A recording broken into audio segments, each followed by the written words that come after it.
بسم اللہ الرحمن الرحیم۔ معزز سامعین، آج کل سب روگیوں میں مجموعی طور پر ایک ایسا شخص پایا جاتا ہے جو رہتا تو سائنسی دور میں ہے مگر اپنے پوشیدہ انگوں کو پتھر کے زمانہ میں چھوڑ آیا ہے۔ ان ہزاروں برسوں میں ہماری تعلیم، ثقافت اور رسم و رواج میں بہت بڑی تبدیلیاں آ چکی ہیں۔ ہم پہلے سے بہت زیادہ مہذب، شریف اور شائستہ ہو چکے ہیں۔ علم کے میدان میں ہم غیر معمولی ترقی کر چکے ہیں، مگر اتنا کچھ ہوتے ہوئے بھی سیکس کے متعلق ہمارے علم میں کوئی بھی اضافہ نہیں ہوا۔ ایک سول انجینئر 5 منزل بلڈنگ اپنی نگرانی میں کامیابی سے بنوا کر کھڑی کر سکتا ہے، مگر رات کو بیوی کے قریب پہنچ کر اپنے 5 انچ کے عضو تناسل میں تناؤ لانے میں ناکام رہتا ہے۔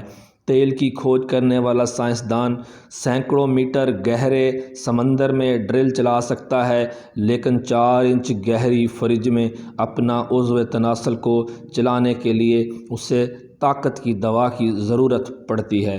ہم میں سے زیادہ تر لوگوں کو اس کے متعلق بہت اچھی جانکاری ہے کہ لاکھوں میل اوپر چاند، سورج اور ستاروں میں کیا ہو رہا ہے، مگر ناف سے 6 انچ نیچے کیا واقعات رونما ہو رہے ہیں، اس کے متعلق علم تقریباً نہ ہونے کے برابر ہے۔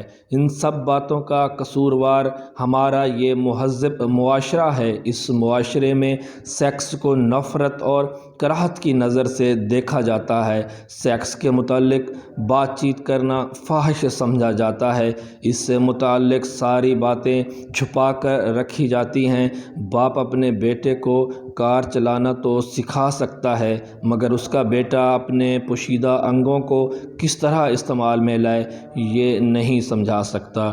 یہی وجہ ہے کہ ہمارے سماج میں زیادہ تعداد ایسے مرد اور عورتوں کی ہے جو زندگی بھر سیکس کی الجھنوں میں پھنسے رہ کر قیمتی زندگی کا حقیقی لطف اٹھانے سے محروم رہ جاتے ہیں۔ سچ پوچھا جائے تو سیکس کے متعلق الجھنیں ہمارے مہذب معاشرے کی دین ہیں۔ سیکس کو قابل نفرت اور کراہت سمجھ کر ہمارا سماج اس کو پوشیدہ ہی رکھتا، یہاں تک بھی غنیمت تھا۔ لیکن دکھ تو اس بات کا ہے کہ اس سیکس کے متعلق کو توڑ پھوڑ کر، حقیقت سے منہ موڑ کر، سیکس کو ہوا بنا کر ہمارے سامنے لایا جاتا ہے۔ یہ تو واضح ہے کہ جانداروں میں جنسی جھکاؤ بہت زیادہ مضبوط ہوتا ہے، اسے دبا کر رکھنا مشکل ہوتا ہے۔ جب لڑکے 15-16 برس کی عمر کے ہو جاتے ہیں تو ان میں یہ تبدیلی آنے لگتی ہے۔ اس کی وجہ سے کئی لڑکے ہم جنس اور مشت زنی میں دلچسپی لینے لگتے ہیں۔ کچھ عرصہ کے بعد سیانے ہو جاتے اور شادی ہونے پر یہ دلچسپیاں خود ہی ختم ہو جاتی ہیں۔ مشت زنی کرنے والوں کا جسم اور دل کمزور ہو جاتا ہے، قوت برداشت کمزور ہو جاتی ہے، معدہ کی کھانے ہضم کرنے کی طاقت کم ہو جاتی ہے اور ان میں کمزوری آ جاتی ہے تو وہ حیرت زدہ ہوتے ہیں۔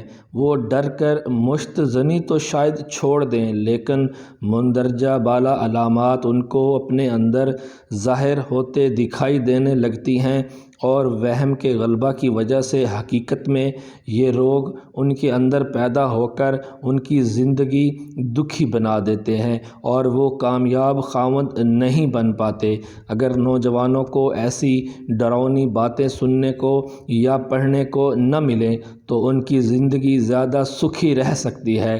جہاں روشنی نہیں پہنچتی وہاں اندھیرا رہتا ہے، کیونکہ سیکس پر ابھی تک صحیح معنوں میں روشنی نہیں ڈالی گئی۔ اس لیے اس میدان میں اندھیرا رہنے کی وجہ سے ہزاروں طرح کے بھرم اور وہم لوگوں میں پھیلے ہوئے ہیں۔ ہمارے سماج کے ٹھیکیدار چاہے کچھ بھی کہیں، لیکن سچائی تو یہ ہے کہ قدرت نے انسانی نسل کی تخلیق اور ارتقاء مباشرت کے ذریعے ہی کی ہے۔ انسانی نسل کا ممبر ہونے کے ناطے ہر ایک مرد اور عورت کا فرض ہے کہ وہ جنسی زندگی کا پوری طرح سے اچھی طرح استعمال کریں۔ ہم سب اس دھرتی پر تھوڑے دنوں کی زندگی لے کر آئے ہیں، اس لیے سیکس کا صحیح علم حاصل کر کے ہمیں اس مختصر زندگی کو زیادہ پرلطف بنائے رکھنا چاہیے۔ کمنٹ سیکشن میں اپنی رائے کا اظہار ضرور کریں۔ اگر ویڈیو اچھی لگے تو لائک اور شیئر کر دیں، اور اس طرح کی مزید ویڈیوز دیکھنے کے لیے ہمارے چینل کو سبسکرائب کر لیں۔ شکریہ۔ اللہ حافظ۔